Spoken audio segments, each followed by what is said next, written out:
누가복음 17장으로 넘어가겠습니다.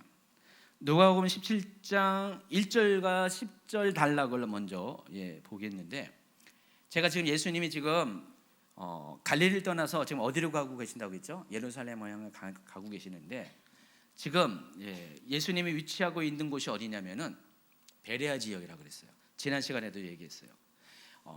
갈릴리를 통치하는 헤롯 안티파스의 또 다른 영지인, 두 번째 영지인 베레아 지역, 사해 건너편, 옛 요단 동쪽 땅, 거기에 또 많은 유대인들이 살고 있었습니다. 그 지역에 이방인들과 섞여서 유대인들이 살고 있었어요. 예수님은 지금 14장부터 17장 10절까지 그 지역에서 머물고 있었어요. 거의 대부분의 시간을 그 지역에서 머물고 있었고, 그 지역의 사역을 이제는 마감하면서 마지막으로 그 지역에서의 사역을 마감하는 결론으로서 1절부터 10절까지 말씀을 하신 거예요. 그래서 예수님은 자신을 따르는 제자들에게 세 가지의 자세를 말씀하십니다. 여기서 제자들은요, 사도들만 말하는 게 아니에요. 12사도만 말하는 게 아니라 그 지역에서도 예수님을 따르는 사람이 있었을 거 아니에요. 갈릴리부터 예수님을 따르는 사람이 있었고, 예수님이 움직일 때 갈릴리에 있던 제자들 다수는 따라가지 않았을 거고요. 12사도는 따라왔고요. 일부는 또 따라왔지만은 또 그 베레아 지역에서 새로 맞이한 제자들도 있을 거 아니에요. 그런 사람들, 사도들을 포함한 그런 그 제자들에게 하신 말씀이에요. 첫 번째, 용서하는 삶을 살 것을 당부합니다. 1절부터 4절까지. 예수께서 제자들에게 이르시되 실족하게 하는 것이 없을 수는 없으나 그렇게 하게 하는 자에게는 화로다. 그가 이 작은 자 중에 하나를 실족하게 할진대 차라리 연자 맷돌이 그 목에 매어 바다에 던져지는 것이 나으리라. 너희는 스스로 조심하라. 만일 네 형제가 죄를 범하거든 경고하고 회개하거든 용서하라. 만일 하루에 7번이라도 내게 죄를 짓고 7번 내게 돌아와 내가 회개하노라 하거든 너는 용서하라 하시더라. 이 부분과 평행을 이루는 것이 마태복음 18장입니다. 근데 마태복음과 누가복음을 비교하면요, 누가복음 1, 2절과 3절, 4절 그 사이에 마태복음엔 더 많은 이야기들이 들어가 있어요. 그래서 제가 그걸 이렇게 표시했죠. 다음 슬라이드 보여주시면요, 마태복음 6장 7장이 18장 6절 7절이 누가복음 17장 1, 2절에 해당하는 거고요. 또 누가복음 17장 3, 4절이 마태복음 21절과 22절에 해당해요. 그럼 그 사이에 누가복음에는 미처 실지 않은 내용들이 있어요. 그게 두 손과 발, 눈의 비유가 있고요. 100마리 양 중에 잃어버린 한 마리 양의 비유가 있고요. 죄를 지은 형제에 대한 비유가 있고요. 중보기도에 대한 가르침이 있어요. 그러니까 네 가지의 이야기가 여기 또 중간에 끼어 있어요. 근데 지금 누가복음은 이것이 다 생략이 되어 있어요. 이 말은 뭐예요? 원래 예수님은 누가복음처럼 그 정도 수준에서 얘기했는데 마태가 다른 곳에서 한 얘기를 일로 끌고 들어온 거예요. 끌고 들어와서 이 내용을 보강시킨 것입니다. 이해하시겠죠? 그래서 예수님을 따르는 제자의 삶은 예수님이 하나님을 따라 용서하고 용서 교훈을 가르치는 것처럼 용서함을 삶을 살라는 것입니다. 그게 이제 누가복음 17장 1절부터 4절까지 이야기고요. 이것은 곧 자기 부인의 삶이라는 것입니다. 우리가 만일 용서하지 않으면 그것이 자칫 작은 자, 곧 아직 믿음이 성장하지 못한 사람을 실족해 하는 결과를 만들 수 있기 때문에 더욱더 용서를 해야 한다는 것입니다. 그래서 이 말씀을 하시는 것은 위선과 외식으로 가득 찬 바리새인의 행위를 지금 가리키는 말씀인 것입니다. 예수님 지금 제자들에게 이 말씀을 하시면서 타겟은 누구라고요? 바리새인들을 향해서. 그래서 거의 무한대의 용서를 요구하십니다. 누가복음에서는 7번 용서해요. 근데 마태복음에서는 이제 더 강조해가지고 7번을 70번씩이라도 490번. 어떻게 490번을 용서합니까? 한 사람이 누구에게 490번의 죄를 지을 수도 없는데, 몰라요. 어떤 남편은 어떤 아내에게 그렇게 할 수도 있어요. 평생 살면서. 근데 이 490번의 용서는 무한대에 해당하는 거죠. 그냥 뭐든지 다 끝까지 용서하라는 것입니다. 예수님께서 그게 무슨 누구의 삶이라고요? 제자의 삶이라는 거예요. 제자. 예수님을 따르는 자의 삶이라는 것입니다. 사실 이런 삶이 쉬워요? 말은 그렇죠. 이건 이렇게 살려면 완전히 자기는 죽어야 되는데 자존심도 없어야 되고 손해 봐야 되고 솔직히 기독교인으로 산다는 게 손해가 막심해요. 그렇죠? 막 심하다고요. 손해가 막 심하다고요. 화를 내고 싶어도 화를 내지 못하죠. 내 거 주장하고 싶어도 주장하지 못하죠. 정당한 주장인데도 못할 때가 많이 있죠. 아주 그냥 속상할 때가 많이 있죠. 그냥 말을 하고 싶어도 그냥 말을 못하고 그냥 크리스찬으로 산다는 게 무슨 우리 인생의 족쇄처럼 이렇게 느껴질 때가 있잖아요. 좀 더 이렇게 좀 성숙한 사람은 그것조차 안 느끼겠지만은 아마 여기 계신 대부분 분들은요 정도의 차이 있겠죠. 1단계에서 욱하는 사람이 있고 2단계에서 욱하는 사람이 있고요. 아마 대부분 시간이 갈수록 단계가 올라가 가지고 다음 단계에서 욱은 하지만 결국은 욱은 해요. 그렇잖아요. 그거 욱 안 한 사람은 정말 이렇게 이 세상 사람이 아니죠. 어쨌든 중요한 건 다 손해 보고 있어요. 1%의 손해냐 2%의 손해냐 그 차이죠. 근데 예수님은 제자는 그렇게 살아야 된다는 것입니다. 여러분, 지금 예수님이 지금 많은 교훈을 이야기하면서 결론적으로 지금 너희들이 정말 나를 따르거냐? 딴 데 가서는 자기를 부인하고 자기 십자가를 지고 나를 따르라고 했는데 여기서는 지금 이와 같은 말씀을 하고 계십니다. 그리고 두 번째 5절을 보면은 바로 이 상황에서 사도들이 주께 여짜오되 우리에게 믿음을 더하소서. 아니 갑자기 여지껏 사도란 말이 거의 안 나오다가 갑자기 여기서 제자라는 말이 안 나오고 사도들이 얘기네요. 그럼 이 사도들은 누굴까요? 바로 그 12명이에요. 많은 제자들 중에서 그 12명. 예수님은 지금 거의 따르는 12사도가 포함된 더 많은 무리의 제자들에게 이야기했는데 그 얘기를 듣고 있었던 제자들이 여기 이야기를 하고 있습니다. 우리에게 믿음을 더하소서. 얘기를 들어보니까 믿음이 필요한 것 같아요. 여러분 좀 믿음이 필요하지 않아요? 7번씩 70번이라도 용서하라고 그러는데 만약에 그렇게 안 해가지고 누군가 실족하게 되면 차라리 연자맷돌을 봤더니요 한 지름이 한 1m 정도 되는 아주 큰 높이가 50cm 되는 큰 돌인데 한 수백 킬로 나가는 것 같아요. 그걸 목에 달고 바다에 빠지면 어떻게 돼요? 당연히 죽죠. 근데 그것이 낫다는 거예요. 차라리 지옥 가는 것보다. 그 얘기를 들으니까 어우 이거 어떻게 이거? 그러니까 제자의 단계에서 사도의 단계를 가니까 사도들이 더 스트레스 받는 거예요. 주님 어떡하라고요? 우리에게 믿음을 주세요. 그렇게 할 수 있도록. 여러분들 가끔 이런 말을 할 수가 있어요. 막 하나님이 용서하라, 참아라. 제가 여러분에게 누가 막 상담할 때 집사님, 권사님 참으세요, 용서하세요. 그러면 목사님 용서를 해도 너무하지. 저게 인간이에요 하면서 나는 이거 도저히 못 참아요. 이제는 안 참을 거예요 나는 하면서 그런 분이 가끔 있잖아요. 그런 분에게 말하는 거예요. 연자맷돌 매는 거 차라리 낫다. 왜냐면은 여기서 아까 실족하다라는 이 단어가 헬라어의 의미가 뭐냐면은 덫을 놓다, 올무를 놓다, 함정을 파놓다 그런 뜻이에요. 이것은 사람들로 하여금 죄를 짓도록 유혹하는 행위를 가리키는데 우리가 이렇게 용서하지 않으면은요 결과적으로 그게 용서 마음을 받지 못한 그 사람으로 하여금 죄를 짓게 하는 덫이 된다는 거예요.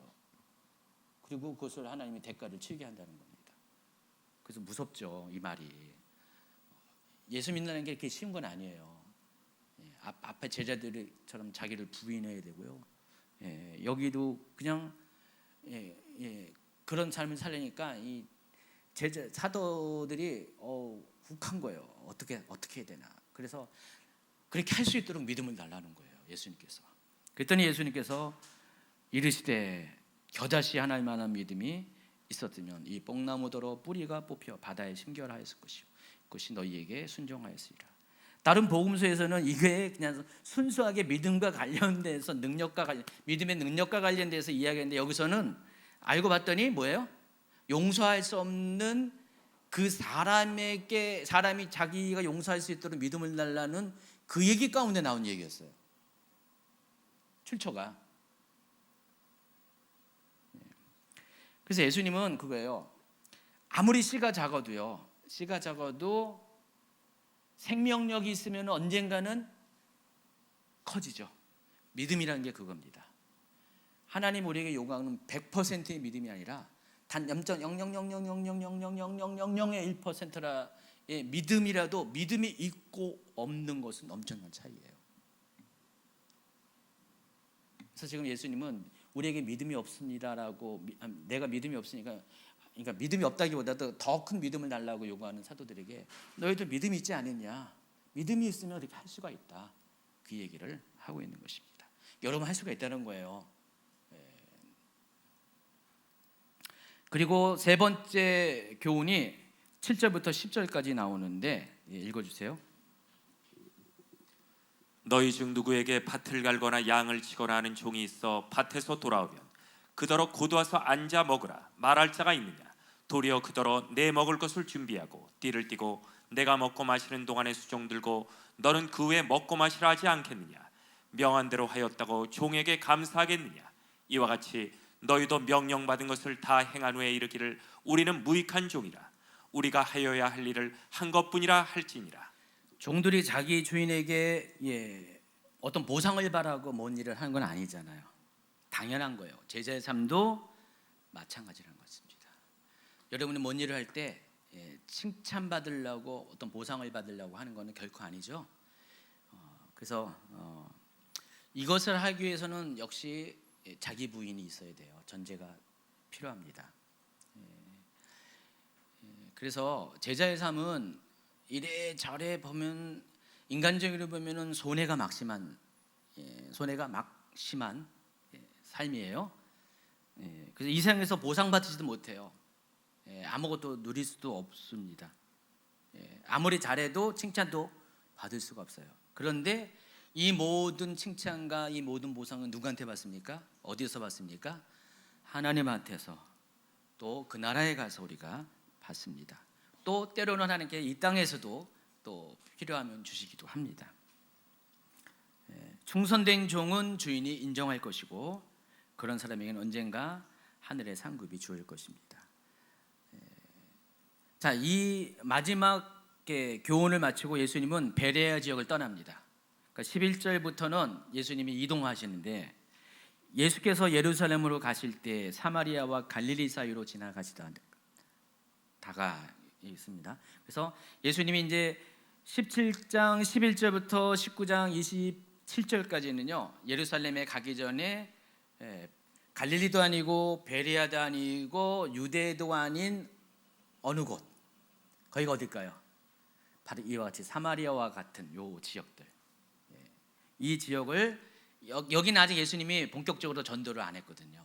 이 지역을 향해서 나아가서 거기서 전도하는데, 그 중에 어느 한 마을에 들어가서, 사마리아와 갈릴리 사이의 어느 한 마을에 들어가서 10명의 나병 환자를 고치는 사건이 있습니다.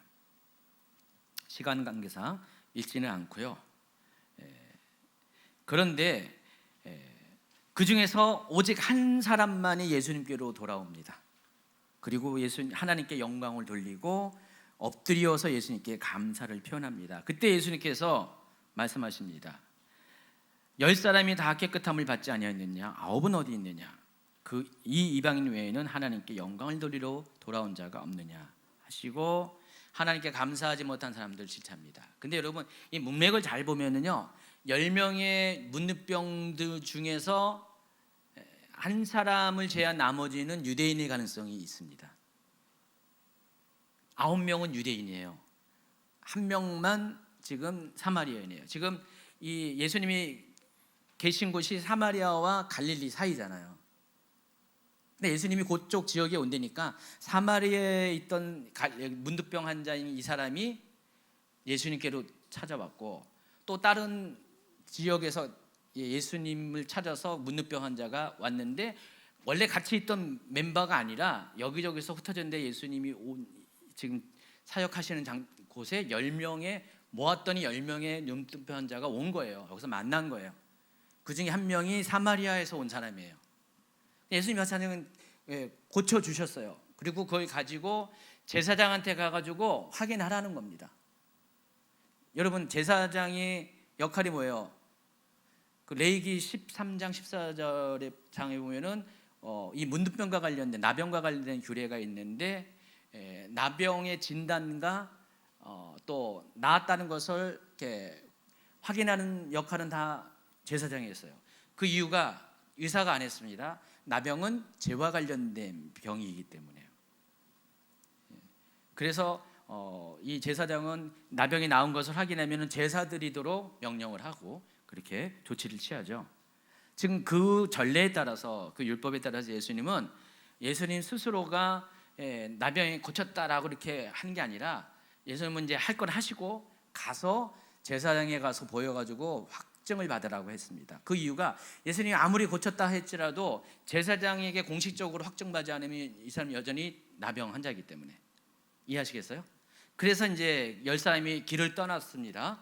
근데 중간에 이 사람은 자기가 확실하게 나병이 깨끗해진 것을 확인하고 예수님께로 돌아왔어요. 그리고 하나님께 영광을 돌리면서 감사를 했다라는 것입니다.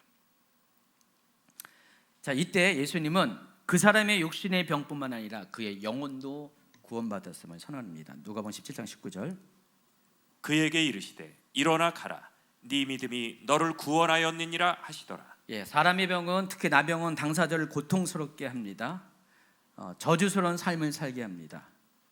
근데 지금 나병의 근원적인 원인을 죄로 보았기 때문에 지금 예수님은요 나병만 고쳐준 게 아니라 1차적으로 나병만 고쳐줬는데 그 사람이 하나님께 영광 돌리고 감사하는 그 모습을 보고 이 사람의 나병의 근원이 되는 죄까지도 씻음받았음을 선포하는 이 말씀을 하신 것이에요. 영적으로도 죄에서 건짐을 받았다는 선언을 하신 것입니다.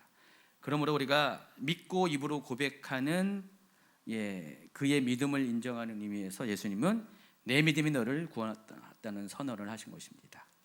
이제 정말 마지막 단락인데 누가복음 17장 마지막 단락인 20절부터 37절에는요 바리새인들이 하나님 나라가 어느 때에 임합니까? 라는 질문을 가지고 예수님이 그에 대한 답을 하는 것으로 구성된 단락입니다.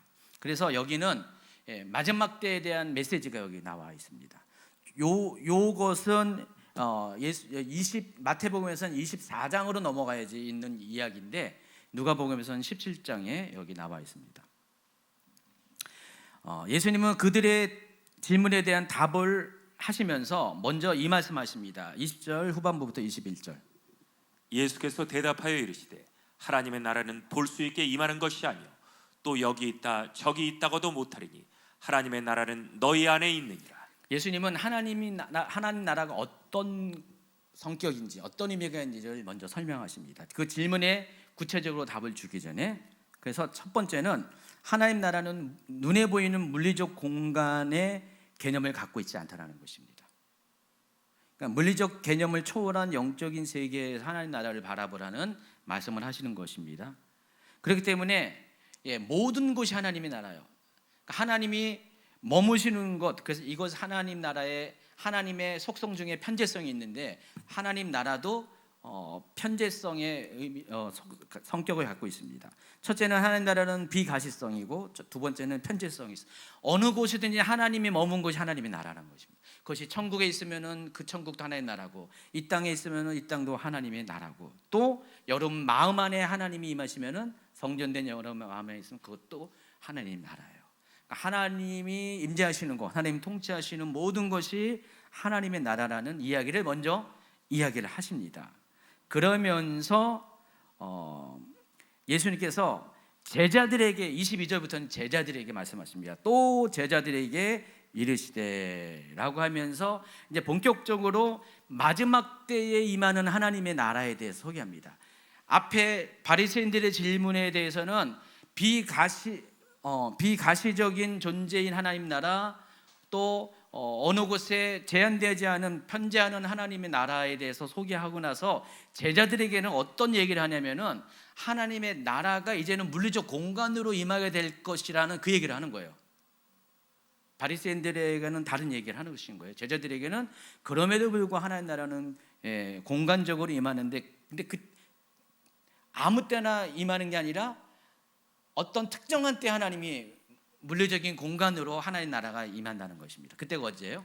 바로 종말의 때라는 것입니다. 예수님이 다시 재림하는 그때에 하나님의 나라가 공간적으로 임하게 된다는 것입니다. 예수님이 이 말씀을 마치자 하나님 나라의 때를 묻는 바리새인들과 달리 제자들은 하나님의 나라가 임하는 장소를, 즉 예수님이 얘기했으니까 직접적으로 묻습니다. 주여 어디 오니까? 그러니까 제자들이 예수님 얘기 들어보니까 예수님이 지금 공간적인 장소에 하나님 나라가 임할 것이라고. 근데 대신 때가 인자가 다시 올 때, 재림의 때에 하나님 나라가 임하는데 그때 그곳이 어딥니까? 라고 장소에 대해서 구체적인 장소를 묻는 질문을 합니다. 이때 예수님은 또 뚱땅지 같이 이런 말씀하세요. 이르시되 죽음 있는 곳에는 독수리가 모이니라. 도대체 예수님은 정말 이렇게 알쏭달쏭한 대답을 많이 하시잖아요. 근데 우리가 이것을 이렇게만 보면은 이해할 수 없지만 문맥으로 보면은 예수님 뭔 말씀하신지 아세요? 죽음이 있는 곳에 독수리가 모인다는 건 뭐죠? 사람이 죽으면 어떻게 해요? 독수리의 특성이 뭐죠? 죽은 시신을 먹는 게 독수리잖아요. 그럼 뭐예요? 사람이 죽었다라는 것은 전쟁에 의해서, 그러니까 사람이 일상적으로 죽으면은 그냥 다 이렇게 장례 치러가지고 독수리가 모일 일이 없는데, 독수리가 모일 정도면은 어떻게 해요? 버려진 시체라는 것이죠. 전쟁을 의미하는 것입니다.